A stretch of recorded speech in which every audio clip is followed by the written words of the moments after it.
नमस्कार, battle of Bengal में आप सभी का स्वागत है। आपके साथ मैं हूं खुशबू। अगले साल बंगाल में विधानसभा चुनाव होने हैं और ऐसे में कांग्रेस और लेफ्ट पार्टियों के लिए करो या मरो की स्थिति बनी हुई है। इसी पर चर्चा करने के लिए हमारे साथ स्टूडियो में मौजूद हैं कैपिटल टीवी के editor in chief doctor Manish Kumar. Doctor साहब, बहुत बहुत स्वागत है आपका। धन्यवाद। मनीष जी, वहां पर कांग्रेस और लेफ्ट पार्टियों के लिए करो या मरो की स्थिति बनी हुई है। CPI-ML की तरफ से ये सुझाव दिया गया है कि बीजेपी के खिलाफ कांग्रेस, टीएमसी और लेफ्ट पार्टियां एकजुट होकर लड़े। क्या कहेंगे इस पर आप? देखिए, इसका मतलब बिल्कुल ही साफ है कि जो बीजेपी का जो वहाँ पे ग्रोथ हुआ है और जिस तरह का वहाँ माहौल बन रहा है और ये बताया जा रहा है कि BJP is going to be the challenger, और ममता बनर्जी का जिस तरीके से पिछले 3-4 सालों में वहाँ पे उनकी पॉपुलैरिटी बिल्कुल जो कह सकते हैं धाराशायी हुई है, उससे कई सारे एक्सपर्ट्स, कई सारे लोगों को ये लगने लगा है कि बीजेपी बंगाल के चुनाव में इस बार जीतने की स्थिति में आ गई है। जीतेगी नहीं जीतेगी ये तो अलग सवाल है, लेकिन एक जो इम्प्रेशन बन रहा है वो ये बन रहा है कि ममता जाने वाली है और वहाँ बीजेपी आने वाली है। अब ऐसे केस में बीजेपी को रोकने के लिए क्या स्ट्रेटजी बनाई जा सकती है, ये अपने आप में एक बड़ा सवाल है। जिस तरीके से बिहार के चुनाव में वामपंथी पहली बार, चाहे इसमें CPI, CPM और CPI-ML एकजुट होकर महागठबंधन का हिस्सा बने हैं। पहले भी महागठबंधन बना है लेकिन उसमें वामपंथी नहीं होते थे, और बंगाल तो वामपंथियों का एक गढ़ रहा है। आप ये समझिए, ममता बनर्जी की पूरी राजनीति ही वामपंथियों के खिलाफ थी। वो CPM, CPI का वहाँ जो वाम मोर्चा था उसको हटा करके ममता बनर्जी वहाँ सत्ता पे आई है और काफ़ी स्ट्रगल करके आई है। काफ़ी अच्छा उनका संघर्ष का एक अपना एक अलग इतिहास है, लेकिन वहाँ पे वामपंथी फिर से ममता बनर्जी को रिप्लेस करने की स्थिति में अब बिल्कुल ही नहीं है। और इसलिए अब इन लोगों को लग रहा है कि अगर वामपंथी वहाँ किसी अलायंस के बगैर चुनाव अगर वो लड़ते हैं तो वहाँ पे बाकी सारी पार्टियाँ बिल्कुल सो कह सकते हैं साइड हीरो, जिसका कोई लेना देना नहीं होगा। लोग पहले से ही ये मान के चलेंगे कि भाई ये लोग तो हारने वाले हैं। मतलब ये कंटेस्ट 1-to-1 हो जाएगा ममता वर्सेस बीजेपी में। अब ये लोग जो वामपंथी हैं, ये जो माले वाले जो नक्सली पार्टी है, ये CPI, CPM, ये तो गिरगिट हैं। इनको लग रहा है कि किसी तरीके से कोई ऐसा कुचक्र रचा जाए कि ताकि इनका जो रेलेवेंस जो है बंगाल में वो बना रहे। अभी वो इररिलेवेंट हो चुके हैं, क्योंकि जिस तरीके का रिजल्ट लोकसभा में आया है, परसेंटेज ऑफ वोट जिस तरीके से आया है, वो इन लोगों को, चाहे वो कांग्रेस पार्टी हो, चाहे वो वामपंथी हो, वामपंथी में CPI-ML तो ज़्यादा नहीं है वहाँ पे, मतलब CPI और CPM, खास करके CPM, ये लोग बाकायदा एलिनेट हो चुके हैं वहाँ की राजनीति में, बिल्कुल ही बाहर चले गए, पेरिफेरी में चले गए। तो इसलिए इस तरह का सजेशन दिया जा रहा है कि क्यों ना एक महागठबंधन का प्रयोग किया जाए कि जिससे बीजेपी जिस तरह से बिहार में जीत गई है, बंगाल में उसे रोक लिया जाए। लेकिन इस आर्गुमेंट में जो रिमार्केबल चीज़ क्या है वो ये है कि ये ममता बनर्जी की राजनीति की बहुत बड़ी हार हो जाएगी अगर ये महागठबंधन बनता है। एक कि जिनके खिलाफ आपने इतना सारा संघर्ष करके उसको हटा करके आप अपनी राजनीति में आप वहाँ पे सक्सेसफुल हुई हैं, आपको फिर से उन्हीं के साथ हाथ मिलाना पड़ रहा है। एक तो एक आइडियोलॉजिकली के हिसाब से मैं आपको बता दूं कि ममता बनर्जी वामपंथियों से इतना घृणा करती है कि अगर किसी पब्लिक मीटिंग में अगर वो जाए, अगर वहाँ का कारपेट भी अगर लाल कलर का होता है तो वो नाराज़ हो जाती है, तो वहाँ वो भाषण देंगे ही नहीं। उनको हर जगह हरा हरा कलर चाहिए, रेड कलर उनको चाहिए ही नहीं। अगर कहीं भी, आपको मैं बता दूं कि जब ये वहाँ पे राइटर्स बिल्डिंग जो है वहाँ पे पहले लाल हुआ करता, तो सारा उन्होंने पहले सबसे पहले कलर उन्होंने बदला। तो ये उनकी राजनीति रही है। और अब जब हाथ मिलाने की बात कोई कह रहा है तो इसमें दो बातें, एक तो वैचारिक दृष्टि से ममता बनर्जी की राजनीति के ऊपर ये एक उसको कह सकते हैं कि एक बैड कमेंट्री है। दूसरी बात, अगर कोई ये कह रहा है तो ये चुनाव से पहले ही सबसे बड़ा एडमिशन है कि ममता बनर्जी हार गई। बंगाल में बीजेपी से वो हार गई और अब सत्ता बचाने के लिए वो एन केन प्रकार अपने दुश्मनों से भी हाथ मिला करके वो चुनाव लड़ने वाली है। तो ये अपने आप में एक कहानी बता रहा है कि जिस तरीके से ये बात जो चली है वो कि बीजेपी कितनी स्ट्रांग हो गई है बंगाल के अंदर। और मनीष जी, जैसे कि कांग्रेस आला कमानों ने कमान सौंप दी है कांग्रेस प्रदेश अध्यक्ष की अधीर रंजन चौधरी को, जो कि ममता विरोधी माने जाते हैं, तो ऐसे में क्या मुश्किल नहीं लगता ममता और कांग्रेस का साथ आना? देखिए, मैं आपको बता दूं, अधीर रंजन चौधरी वो एक मुर्शिदाबाद के आसपास के इलाके के और कांग्रेस पार्टी का ये पहले गढ़ हुआ करता था और वहाँ पे उनका वर्चस्व रहा है, वो चुनाव जीते भी हैं। और मैं एक इंटरनल बात आपको एक और बता दूं कि ये लोग, ये जो अधीर रंजन चौधरी साहब हैं, ये इनकी बात तो ये जो इनको बना दिया गया लोकसभा में कांग्रेस पार्टी के लीडर, अदरवाइज ये खुद ही बीजेपी में आने के चक्कर में थे ये, और किसी तरीके से इन्हें कांग्रेस पार्टी में रोका गया है। ये ममता बनर्जी के धूर विरोधी हैं। एक ये वामपंथियों के भी उतने ही बड़े विरोधी हैं। अब क्योंकि वहाँ पे तो अब तक वहाँ के सिनारी को समझने के लिए कि अब तक वहाँ पे वामपंथियों का सीपीएम सीपीआई का गुंडा राज था। भ्रष्टाचार जो बंगाल में होता है वो देश के किसी इलाके में नहीं होता। तो उस तरह का सिस्टम उन्होंने वहाँ पे क्रिएट कर रखा था जिसके खिलाफ ये लोग लड़ते थे। 35 साल वामपंथियों की सरकार रही। अब समझ लीजिए कि उनकी जड़ें कितनी मजबूत थी, ब्यूरोक्रेसी हर जगह।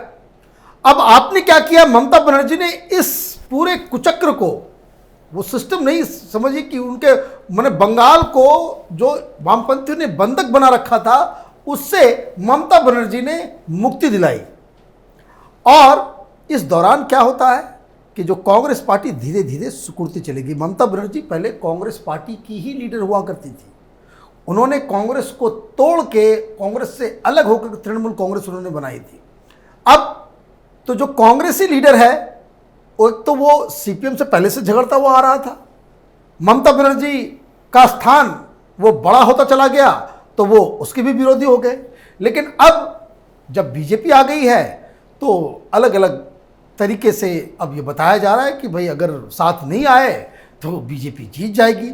और वैसा वहाँ का जो स्थानीय जो आप ये समझ लीजिए कि जो माहौल जो वहाँ बन रहा है वो वैसा ही बन रहा है। और इसलिए इन लोगों के लिए अब जो कह सकते हैं कि फेस सेविंग के लिए इन लोगों को इस तरह की बातें करनी पड़ रही है कि जो सारे दुश्मन जो बीजेपी के हैं वो एक साथ आ जाए, अदरवाइज बीजेपी की सरकार आ जाएगी।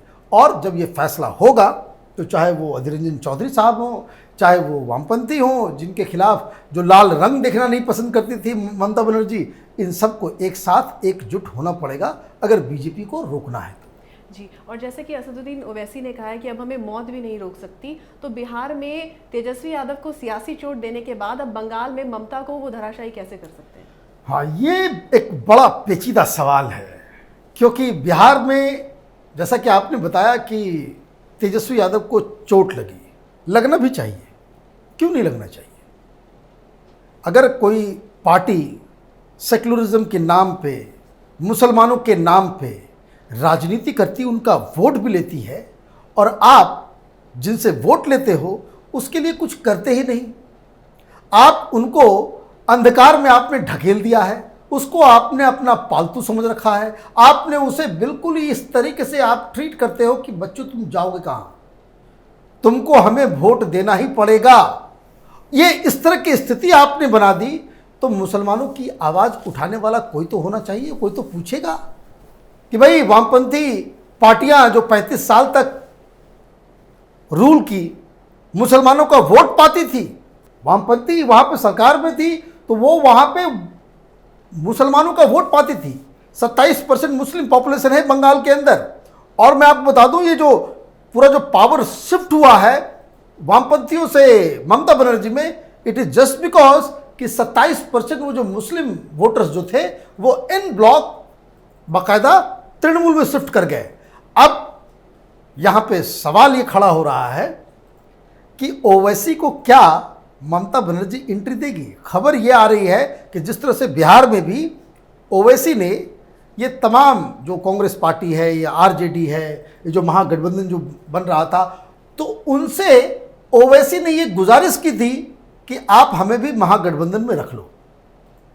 लेकिन इन लोगों ने कहा कि नहीं नहीं नहीं, आप बिल्कुल आप हैदराबाद जाओ, बिहार में आपकी ज़रूरत नहीं है।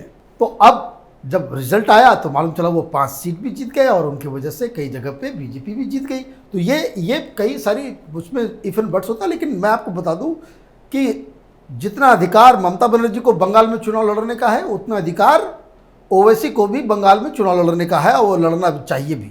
और वो क्यों दिक्कत होती है इनको ओवैसी से? क्योंकि ओवैसी वो अनकंफर्टेबल सवाल पूछते हैं। वो पूछते हैं कि भाई मुसलमानों के लिए तुमने क्या किया? तुमने 2 साल, 2 इलेक्शन, 10 इलेक्शन, 15 इलेक्शन लगातार मुसलमानों के वोट पा रहे हो, आपने मुस्लिम समाज के लिए क्या किया? क्यों नौकरी दी? ऐसा तो नहीं कि सिर्फ यादवों के लिए नौकरी तेजस्वी यादव बिहार में बात करेंगे, बाकी ओवैसी जो है वो मुसलमानों की नौकरी के बारे में बात नहीं कर सकते। तो वो बात कर रहे हैं, वो बंगाल में जाकर के वो बात उठाएंगे। और दिक्कत क्या है इन लोगों की कि जो ओवैसी की जो पॉपुलैरिटी है वो खास करके यूथ, मुस्लिम यूथ में, वो हर राज्य में बढ़ते चली जा रही है। और यही एक बड़ा $1 मिलियन क्वेश्चन है कि ओवैसी साहब ने तो अपना पासा फेंक दिया। उन्होंने कहा ममता बनर्जी से कि भाई हमें भी साथ में ले लो, साथ में नहीं लोगे तो आप बाद में मत कहना कि ओवैसी ने हरवा दिया। अब इनको दिक्कत क्या है बाकी पॉलिटिकल पार्टीज को कि अगर वो ओवैसी को अपने गठबंधन में लेकर के आते हैं तो वोट पोलराइज हो जाएगा। तो फिर जो हिंदू वोटर्स है वो बोलेंगे कि भाई ये कैसा तुम्हारा सेकुलरिज्म है। एक पार्टी जो कहता है कि भाई 15 मिनट हमें छोड़ दो, बाकी लोगों को हम देख लेंगे, तो उसके साथ अगर हाथ मिलाओगे तो सेकुलरिज्म कहाँ है? आप हार्डकोर, अगर आप पीएफआई से हाथ मिला लो, कांग्रेस पार्टी के साथ, अब तो रिश्ते निकल रहे हैं किस तरीके से क्या हो रहा है, आप ओवैसी के साथ हाथ मिला लो और उसके बाद सेकुलरिज्म का भी ज्ञान दोगे, तो किसी राज्य में लोग उसको बिलीव नहीं करेंगे। तो ये catch-22 सिचुएशन है। ये जो सेकुलर पॉलिटिक्स का जो विरोधाभास है वो अब सामने आ रहा है और आना भी चाहिए, क्योंकि ये जो सेकुलरिज्म के ऊपर जो आधारित राजनीति है ये बोगस राजनीति है। आपने मुसलमानों को पिछले 70 साल में दलितों से भी बदतर बना दिया। एक ऐसा वर्ग जिसको आपने मेन स्ट्रीम से बाकायदा एलिनेट कर दिया, कोई सवाल नहीं पूछेगा, और कोई सवाल पूछेगा तो वो आरएसएस का एजेंट हो गया, बीजेपी का बी टीम हो गया। यही काम ओवैसी कर रहे हैं और इसलिए ये बड़ी दिक्कत हो जाएगी बंगाल के अंदर, क्योंकि बंगाल में कुछ इलाका ऐसा है, मुर्शिदाबाद, मालदा, दिनाजपुर, जहां मुस्लिम बहुल इलाका है, बहुत माने वहाँ पे 50%, 40%, मुर्शिदाबाद में तो 60% के ऊपर वहाँ पे मुस्लिम वोटर्स हैं। और वहाँ पे अगर ओवैसी उम्मीदवार अपना खड़ा करते हैं तो समझिए कि वोटों का बंटवारा किस तरीके से होगा, क्योंकि लोग उनके पीछे लोग हैं, लोग उसको पसंद करते हैं, क्योंकि वो बहुत ही तीखे सवाल उठाते हैं। और इसलिए ये जो मसला, जो बंगाल का जो चुनाव है, अगर ओवैसी ममता के साथ आ जाते हैं, महागठबंधन का हिस्सा बन जाते हैं, तो बीजेपी के लिए काम आसान हो जाएगा। तब वो ये कह पाएंगे कि जो ममता बनर्जी की राजनीति है ये मुस्लिम अपीजमेंट की राजनीति है। ये राजनीति वो राजनीति है जिसमें दुर्गा पूजा में जो है प्रोसेसन निकालने नहीं दिया जाता, दुर्गा पूजा में के दौरान जो है मुस्लिम इलाकों में मूर्तियों को तोड़ा जाता है, सरस्वती पूजा, सरस्वती वंदना करने नहीं दिया जाता है। ये उनके लिए एक, उसको कह सकते हैं कि ब्लेसिंग के रूप में आ जाएगा कि अगर ये लोग एक साथ मिलते हैं, और अगर अलग अलग लड़ते हैं तो मुस्लिम वोटों का बंटवारा होना तय है। तो ये तय कर पाना बड़ा मुश्किल है कि भाई ममता बनर्जी क्या डिसीजन लेती हैं। क्योंकि मैं आपको एक बात और बता दूं, एक तो डिसीजन और भी जो CPI-ML की तरफ से कहा गया है कि भाई सारे लोग मिलके लड़ते हैं, तो वामपंथियों के साथ अगर वो हाथ मिलाएगी तो वो कैसे मिलाएगी? उसका रिएक्शन बंगाल के जो एंटी कम्युनिस्ट जो वोटर्स हैं, जो अब तक ममता के साथ थे, जो वामपंथी के विरोध के कारण ममता को उन लोगों ने अपना लीडर माना, वो कहाँ जाएंगे? तो ये एक बहुत ही अभी इनिशियल फेज है। ये अच्छी बात है कि अभी से ही बिहार के चुनाव का जो असर जो है वो बंगाल पे साफ साफ दिख रहा है कि लोग अब उस हिसाब से स्ट्रेटजी बना रहे हैं। ओवैसी साहब ने पहल की। ओवैसी साहब ने कहा कि भाई हमें बाद में मत कहना, जैसे बिहार में लोग कह रहे हैं कि जैसे आपने भी कहा कि उन्होंने जो है तेजस्वी यादव को बहुत बड़ा नुकसान पहुंचाया। तो ये बात कि भाई हम नुकसान नहीं पहुंचाएंगे, इस वजह से हम ये ऑफर दे रहे हैं। ठुकराना या उसको एक्सेप्ट करना अब ममता बनर्जी के पास है। दूसरा पहल जो है वो वामपंथियों ने किया है कि भाई एक साथ मिल जाते हैं, अदरवाइज बीजेपी जीत जाएगी। तो ये सारी चीज़ें हो रही है और मुझे लग रहा है कि ये डिस्कशन डेमोक्रेसी के लिए ज़रूरी भी है, बंगाल के लिए ज़रूरी भी है, बंगाल के वोटर्स के लिए भी ज़रूरी है कि ताकि जब चुनाव का वक्त आए तब वो इन सब डिबेट्स सुनने के बाद, समझने के बाद वो तय कर पाए कि उन्हें किसे वोट देना है और किसे नकारना है। जी, और मनीष जी, जैसा कि बंगाल में हर कोई बीजेपी का लोहा मान रहा है, तो जिस तरीके से लेफ्ट का और टीएमसी का बहुत ही ज़्यादा मजबूत बेस रहा है वहाँ पर, उसके बावजूद ऐसे कौन से फैक्टर्स हैं जिसकी वजह से बीजेपी इतनी मजबूत पार्टी बनकर उभर रही है वहाँ पे? देखिए, बीजेपी को मजबूत इसलिए माना जा रहा है, बंगाल की राजनीति को थोड़ा समझना जरूरी है। बाकी राज्यों में हर जगह धीरे धीरे करते कार्यकर्ता बिल्ड होता है, ये होता है, वो होता है। बंगाल की राजनीति फिलहाल one of the worst kind of राजनीति है वहां की, वर्स्ट। और वहां पे अभी भी गोली, बंदूक, पिस्तौल और दूसरा एक कैरेक्टरिस्टिक जो है उसका, मतलब सड़क के ऊपर वो लोग लड़ते हैं, मारपीट, गोलियां, बम, बारूद, वो आम बात है वहां के लिए। बहुत सारी खबरें आती है, बहुत सारी खबरें नहीं आ पाती है। और दूसरा कैरेक्टरिस्टिक्स जो बंगाल की राजनीति का है कि वहाँ इंडिविजुअल लेवल पे लोग परिवर्तित नहीं होते। वहाँ टोला का टोला, गांव का गांव, पंचायत का पंचायत, मोहल्ला का मोहल्ला जो है वो इस बार तृणमूल को दे रहा है, तो अचानक से ये सारे लोग कन्वर्ट हो जाएंगे बीजेपी में। तो ये प्रक्रिया भी समझने वाली बात है कि मालूम चलेगा कि इस गांव में तृणमूल का कोई आदमी जा ही नहीं रहा। आप देखते होंगे वीडियोस कि कोई एक आदमी किसी गांव में, तृणमूल का गांव है, वो बीजेपी का झंडा अगर लगा लेता है तो किस तरह से लोग पहुंच जाते हैं, उसको प्रताड़ित करते हैं, मारते हैं, पीटते हैं। फिर भी नहीं मानता है, कोई ऑफिस बेरर बन जाता है, कोई एक्टिव कार्यकर्ता बन जाता है तो उसको मार के टांग दिया जाता है। या आप देखिए बहुत सारे पॉलिटिकल किलिंग इस तरह से बंगाल के अंदर में हो रहे हैं। लेकिन इसके बावजूद जिस तरीके से लोकसभा में इनका रिजल्ट आया, उससे लोग ये मान रहे हैं कि भाई ये बिल्कुल ही बीजेपी उस पोजीशन में अब आ गई है कि वो विधानसभा में ममता बनर्जी को चैलेंज दे सके। एक दूसरी वजह जो बीजेपी के लिए है कि कई सारे जो आंख, नाक, कान हुआ करते थे ममता बनर्जी के लिए, ममता बनर्जी तृणमूल का चेहरा रही है शुरू से, लेकिन जो ऑर्गेनाइजेशन तृणमूल का जो बना उसे मुकुलदा ने बनवाया। तो मुकुलदा वो आ गए हैं बीजेपी में। वहां जो मसल पावर है, मसल पावर वो बहुत सारे इलाकों में बहुत सारे बड़े बड़े उनके लीडर हुआ करते थे। एक अर्जुन सिंह का नाम है जिनके बारे में कहा जाता है कि उनको बहुत ही ज़्यादा पब्लिक में जो उनका जो है एक पूरा 8-10 जिले ऐसे हैं जहाँ पे उनकी तूती बोलती है, वो तृणमूल में थे।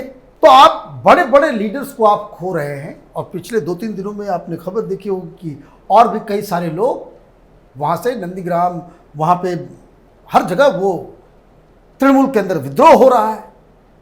जो ग्राउंड से जुड़े हुए लोग हैं उनको समझ में आ रहा है कि ग्राउंड की स्थिति बदल रही है। कोई आदमी लूजर के साथ रहना नहीं चाहता। और इसलिए ये जो परिवर्तन तृणमूल के अंदर, तो मतलब आप ये समझिए कि एक तो रिजल्ट, बीजेपी का प्रचार प्रसार, साथ ही साथ जो तृणमूल के आंख, नाक, कान थे वो अब बीजेपी में आ गए हैं। इसका नुकसान, इसका खामियाजा ममता बनर्जी को बहुत ज़्यादा होने वाला है। और ये सारी चीज़ें हैं। और दूसरा जो सबसे और भी इम्पॉर्टेंट चीज़ है कि लोगों को लग रहा है कि पूरा देश जो है वो आगे बढ़ रहा है और ममता बनर्जी की वजह से, उनकी नीतियों की वजह से बंगाल जो है वो पीछे चला जा रहा है। क्योंकि बंगाल के लोग दिल्ली भी आते हैं, बंगाल के लोग मुंबई भी जाते हैं, वो इंदौर भी जाते हैं, इवन भुवनेश्वर जाते हैं, छत्तीसगढ़ जाते हैं, रायपुर देखते होंगे, हर तरफ उनको बदलाव नज़र आता होगा। और कलकत्ता अभी भी जैसा 40 साल पहले था, अभी भी वैसा ही कलकत्ता है। तो लोगों को लगता है कि ये किस तरह की राजनीति है कि सारा देश जो है वो आगे चल रहा है और बंगाल जो है वो पीछे होते चला जा रहा है। तो ये अपने आप में एक बड़ी कहानी है। एक जिसको कह सकते हैं कि बाईपास बनना हो या शहर के बीचों बीच अगर फ्लाईओवर बनना है तो देखिए किस तरह का भ्रष्टाचार, किस तरह की गंदगी वहाँ पे फैल जाती है, वो टाइम पे बनता भी नहीं है। दूसरे राज्यों में आजकल तो इतने फास्ट तरीके से बन रहा है। तो ये एक जो है एंटी इनकम्बेंसी, जो परिवर्तन की बात करके ममता बनर्जी आई थी, वहाँ परिवर्तन हुआ नहीं। पहले जो कम्युनिस्ट जिस तरह से सरकार चलाते थे उसका भी एक विभत्स रूप लेकर के ममता बनर्जी वहाँ पे काम कर रही है, इसलिए ममता से लोग नाराज़ हैं। मनीष जी, बहुत बहुत शुक्रिया इस तमाम जानकारी के लिए। Thank you. तो कुल मिलाकर अगर कहा जाए तो बंगाल में बीजेपी की मजबूती को देखते हुए तमाम राजनीतिक पार्टियां अपना वजूद बचाने में लगी हुई हैं। अगर आपको हमारा ये वीडियो पसंद आया तो इसे लाइक करें, शेयर करें और कैपिटल टीवी को सब्सक्राइब करें। नमस्कार।